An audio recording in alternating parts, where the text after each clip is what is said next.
What a year. You know what I'm saying? What a year. As you can tell, I'm back at the homestead, reveling in the holiday spirit filled with holly jolly excitement and looking to wrap up the books that I read this year. That's right, we're going to be talking about the best books that I read this year. So this is going to be my favorite fiction books of the year. I read some bangers. It's going to be a list of 7 because I like to be unique. I love to be unique. I also could have put 10 on, but I really don't think that it would have been a super genuine list. These are the 7 books that I really haven't stopped thinking about. Let me shut up. And let's get into the books. So number 7 is Pinin by Nabokov.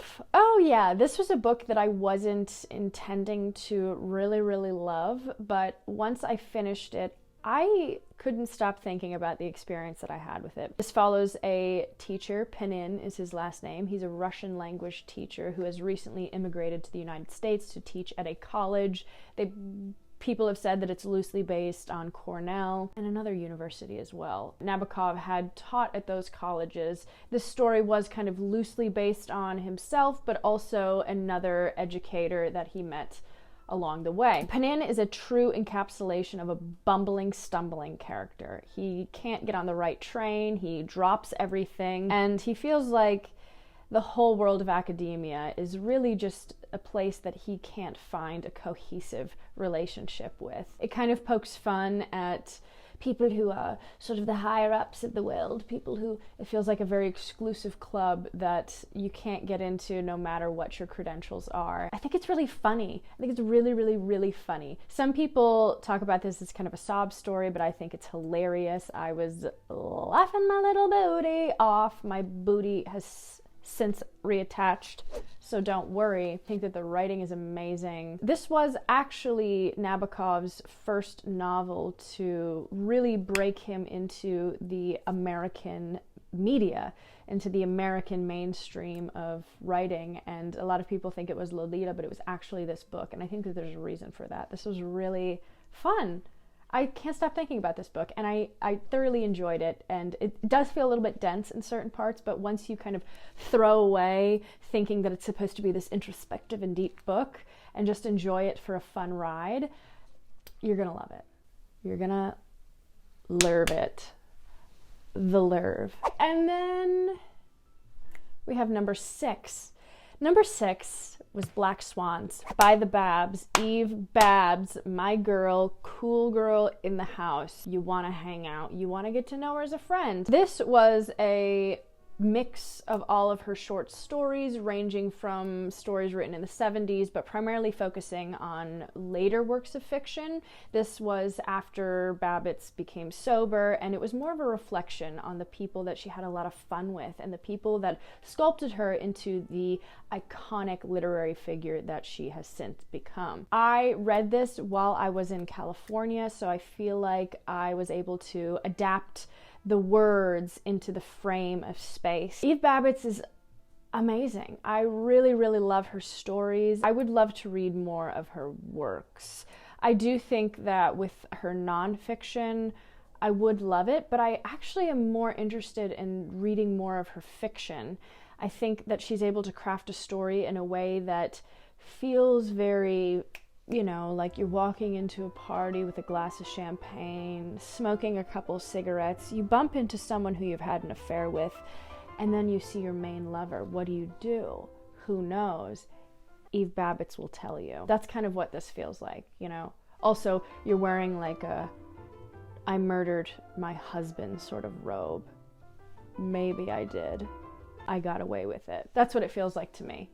I don't know, not super glam, but glam enough that you just feel iconic. And then after that, it seems like you can't even top that with that beautiful description that I gave.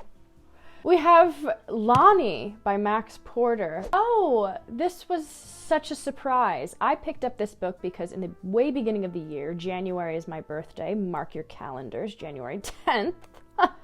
Just dropping that here now. I received a gift card from my aunt, and so I did a fun little video, something that I I hope to maybe do again. We'll see if I get any gift cards. I asked subscribers to suggest books for me, and I picked 3 or 4 books, I think, of the like 50 or so recommendations that my subscribers gave to me. All the books that I got were great choices, but this was the one that really stuck out to me, and I think it's because I knew nothing about this author, I knew nothing about this book, and I was really startled at how much I loved the mysticism of this, how mystical it was. This follows a young boy who recently moved to a small town. He's incredibly creative. He's kind of ostracized by the rest of the community. His parents don't really understand him, and he finds solace in this kind of dramatic teacher that he ends up getting to know, and then this fairy tale character, Dead Papa Toothwort. I can't say that right for the life of me, so if it's wrong, just go with it. It's all about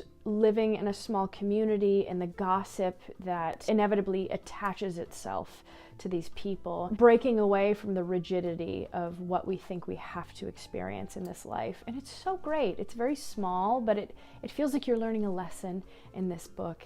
And I really loved it. I can totally align myself with the story. I can totally align myself with feeling incredibly creative within a small space and learning how to break away from the confines of this singularity. I thought it was a great story. I thought it was a really, really good story. And that, I think, is what I'm looking for more than anything when I read a lot of these books, is just a really great story that you can get something out of. And I love this.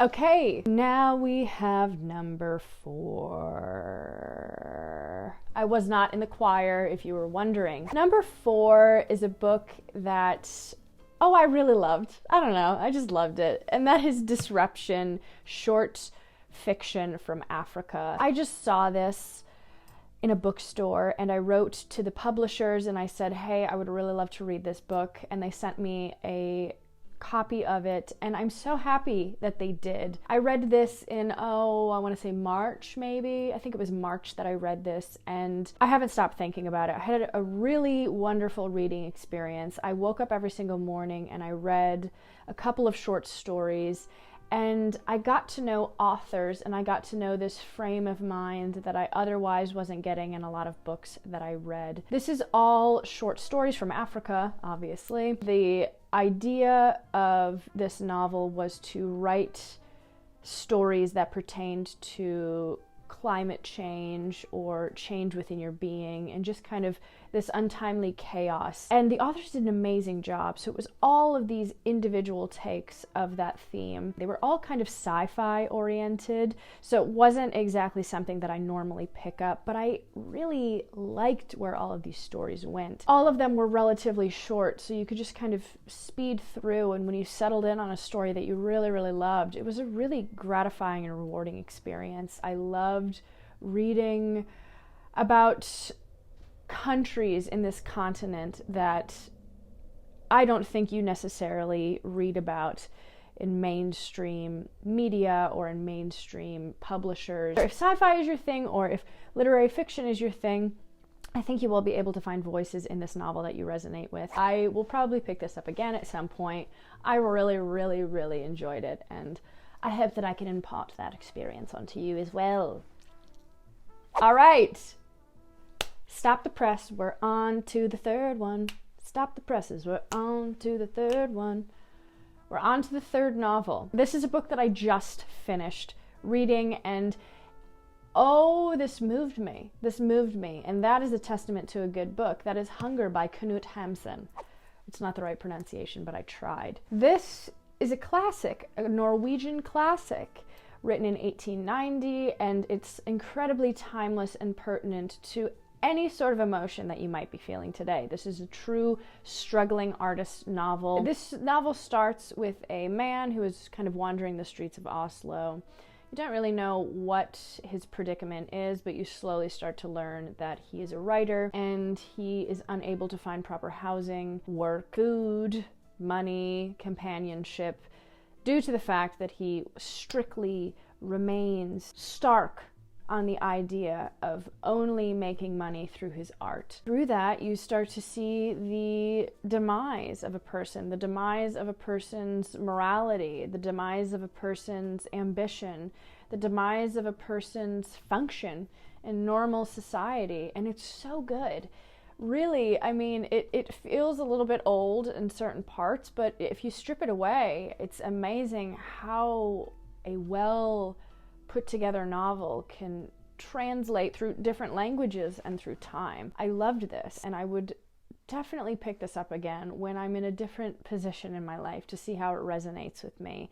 Right now, it feels like, you know, I think we're all a little bit lost in certain times in our life, and right now I do feel a little bit lost, but in a good way, and this is kind of serving as a motivator to, I don't know, to a weird part of me that loved it. She's hot. She's hot. Hot, hot, hot. Hot. All right, guys, my feet are asleep. Oh my God, my feet are asleep. I gotta wake them up. Gotta wake them up. Gotta wake them up. Because we're talking about the top 2 novels that I read. These are now all-time favorites of mine. So, the second novel on the list is 100 Years of Solitude. What a book. What a book.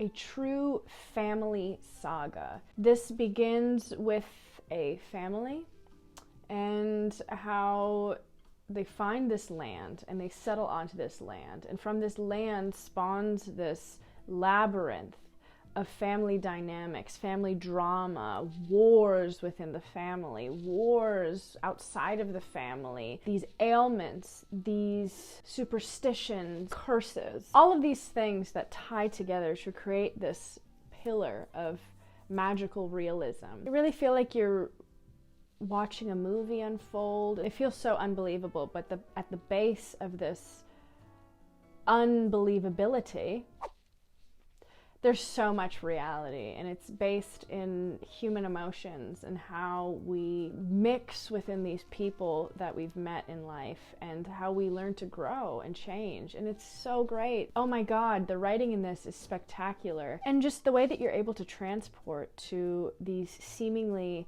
unbelievable circumstances. I love this book. I really, really, really, really, really love this book. I don't know. The best way to describe this book is read it in a bath. You know, just read it in a bath. Just be in a place where you are stuck in a cubicle. You're satisfied to a degree, you feel good, and just allow your mind to flow with the words. So great. It's a classic for a reason. Number one. Number one. Are you ready? Have you figured it out? Do you know? Number one is East of Eden by John Steinbeck. I will reread this novel at different stages of my life, and I hope to gain the same satisfaction that I had on initial reading. And I think I will. This book follows, again, a family. It's a family saga. And it all is a meditation on morals and good versus evil and the choices that we make that help to animate our beliefs. But every single thing in this book feels like it's necessary to be there. This huge chronicling of history within this family.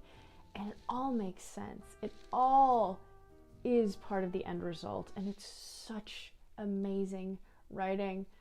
Oh my God. I read it when I was in California. I asked everybody what's the quintessential California book. A lot of people told me to read this book. And so I was like, yeah, I will. That sounds great. Let's do it. I was actually able to drive past Salinas Valley, which is the valley that this book is kind of birthed in. And to, again, same as Black Swans, be able to marry the experience of reading to the subject matter, which was essentially the land and the people that were birthed from the land, was so fantastic. And I loved this. I loved it. I loved it, and I highly suggest if you have the time to pick this up, pick it up and enjoy the experience. Ow, my foot is so asleep. There you have it, guys.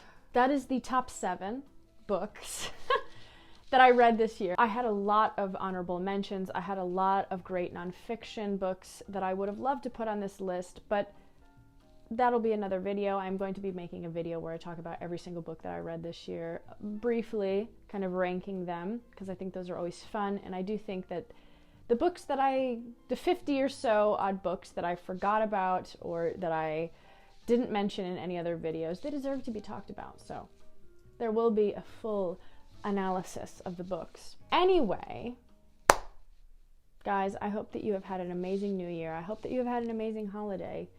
And thank you so much for making this year wonderful for me. I really do appreciate every single one of you. You are wonderful. You are fabulous. Thank you so much for being here, always. And I will see you in the next one. Bye.